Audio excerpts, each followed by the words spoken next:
Bismillahirrahmanirrahim. Assalamualaikum warahmatullahi wabarakatuh. Salam sejahtera bagi kita semua. Perkenalkan, saya Bening Hidayah dari program studi bimbingan konseling Islam kelas C.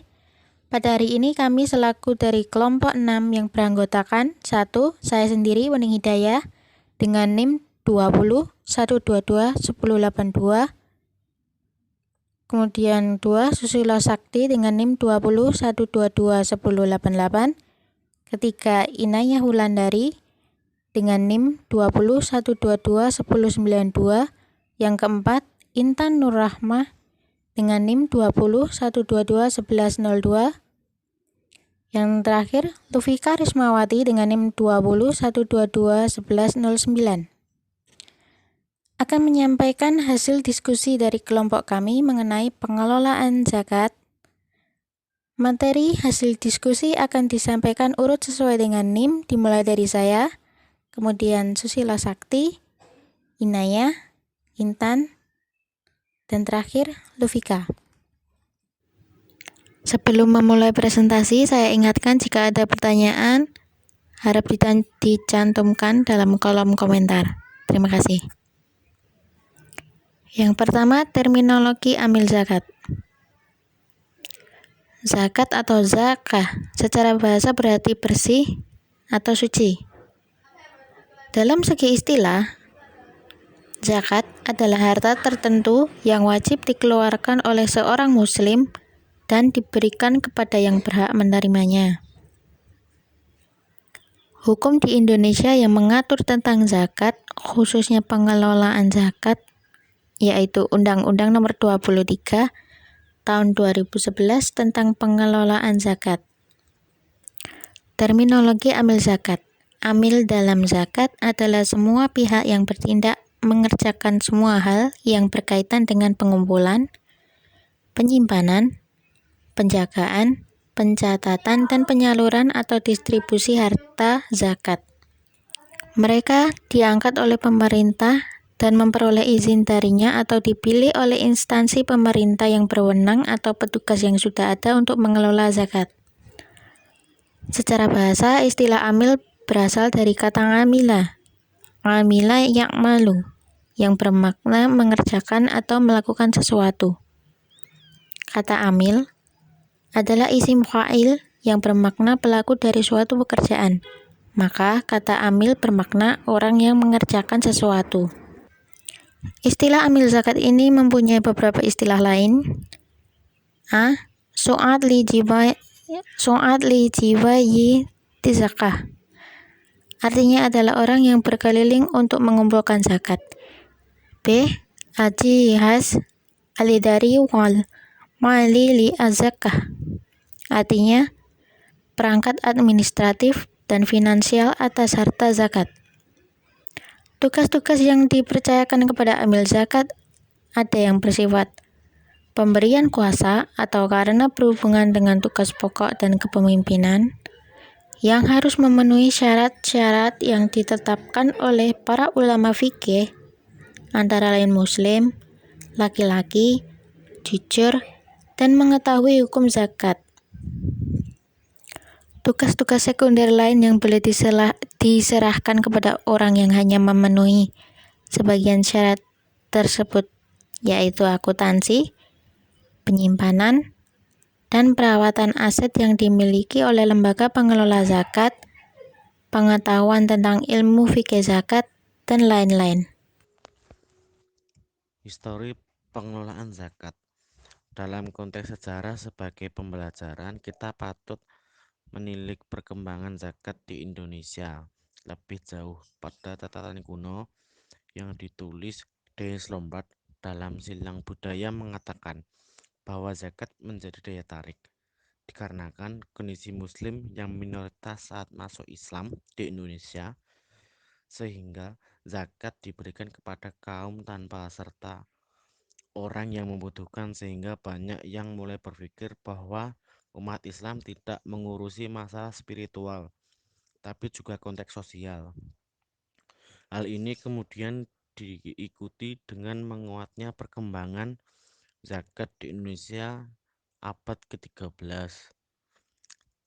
tercatat dalam kitab Bustanus Salatin yang menguatkan bahwa zakat digunakan oleh raja di kerajaan Aceh, namun hanya sebatas dorongan para raja untuk membayar zakat tanpa turun langsung untuk mengelola zakat masyarakat.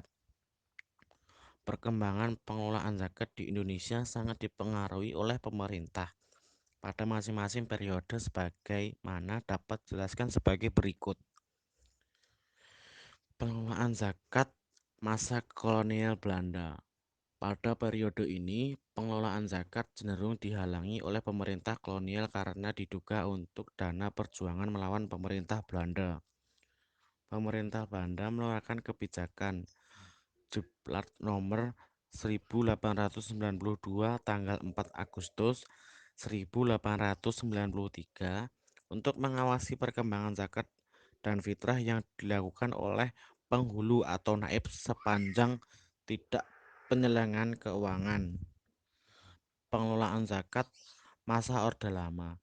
Setelah kemerdekaan Indonesia, perkembangan zakat menjadi lebih maju.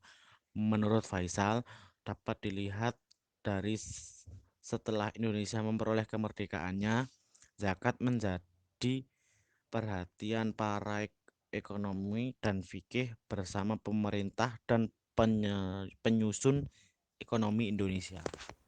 Pengelolaan zakat masa Orde Baru sesuai anjuran Presiden Soeharto dalam pidatonya saat memperingati Isra Mi'raj di Istana Negara pada tanggal 22 Oktober 1968. Maka dibentuklah Badan Amil Zakat Infak dan Sodakoh atau BAZIS yang dipelopori oleh pemerintah daerah DKI Jakarta. Sejak itulah secara beruntun Badan Amil Zakat terbentuk di berbagai wilayah dan daerah seperti di Kalimantan Timur pada tahun 1972, Sumatera Barat pada tahun 1973, di Jawa Barat pada tahun 1974, di Aceh pada tahun 1975, di Sumatera Selatan dan Lampung pada tahun 1975, di Kalimantan Selatan pada tahun 1977, serta Sulawesi Selatan dan Nusa Tenggara Barat pada tahun 1985. Pengelolaan zakat berdasarkan Undang-Undang Nomor 38 Tahun 1999 tentang pengelolaan zakat. Pada masa reformasi tahun 1998, setelah menyusul runtuhnya kepemimpinan nasional Orde Baru, terjadi kemajuan signifikan di bidang politik dan sosial kemasyarakatan. Setahun setelah reformasi tersebut, yakni pada tahun 1999 terbitlah Undang-Undang Nomor 38 Tahun 1999 tentang pengelolaan zakat. Yang ketiga, kewajiban zakat dan pajak. Pengelola zakat dan pajak. Zakat merupakan salah satu sumber pendapat negara pada awal masa pemerintahan Islam. Hal itu dapat dilihat dari sejak diwajibkannya zakat kepada kaum muslimin sehingga kejayaan pemerintah Islam. Namun seiring dengan perkembangan sistem ketatanegaraan yang berlaku di dunia sekarang ini, maka zakat tidak lagi menjadi kewajiban negara, namun menjadi kewajiban individu muslim karena sistem pajak telah menggantikan zakat sebagai unsur utama pendapat negara. Pengertian zakat dan pajak. Kata zakat berasal dari kata bahasa Arab yaitu az-zakah. Kata tersebut adalah bentuk mafdar dari fi'il madhi yaitu zakah yang artinya bertambah, tumbuh, dan berkembang. Kata zakat juga bisa bermakna suci seperti disebut dalam surat Asy-Syams ayat 9 yang artinya sungguh beruntung orang yang mensucikan hati.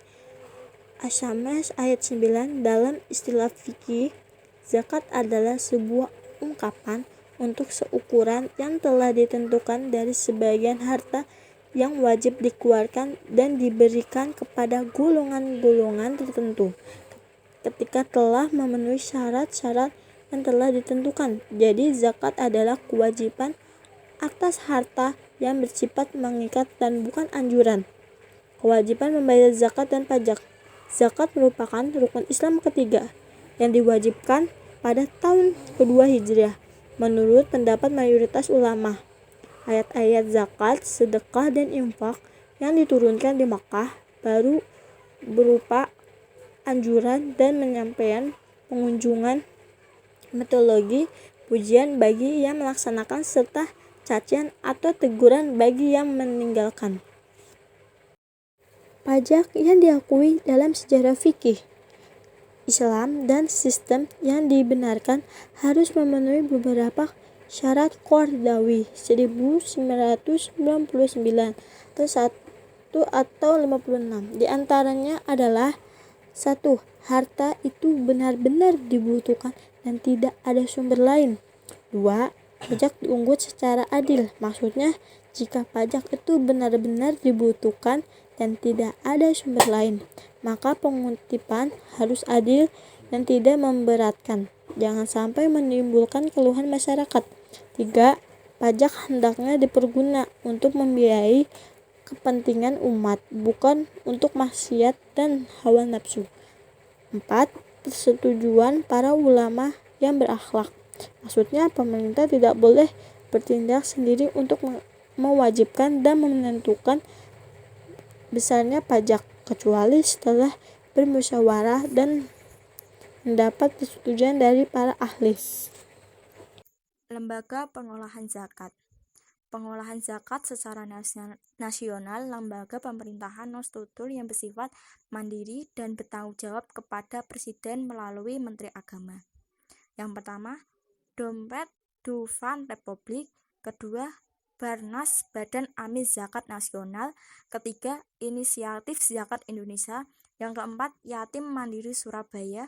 Yang kelima, NU Kar Rezin NU, Lembaga Amil Zakat Infak dan Sodakoh Nahdlatul Ulama. Ketujuh, Razim Mun, Lembaga Amil Zakat Muhammadiyah. Kelima, Hikmah Pengolahan Zakat. Hikmah zakat antara lain mengurangi kesenjangan sosial antara mereka berada dengan mereka yang miskin. Kedua, Pilal Amal Jamil antara mereka yang berada dengan para mujahid dan dai yang berjuang dan berdakwah dalam rangka meninggalkan kalimat Allah. Ketiga, membersihkan dan mengiklis akhlak yang buruk. Keempat, alat pembersih harta dan penjaga dari ketamaan orang jahat. Kelima, ungkapan rasa syukur atas nikmat yang Allah berikan. Keenam, untuk mengembangkan potensi umat. Ketujuh, dukungan moral kepada orang yang baru masuk Islam.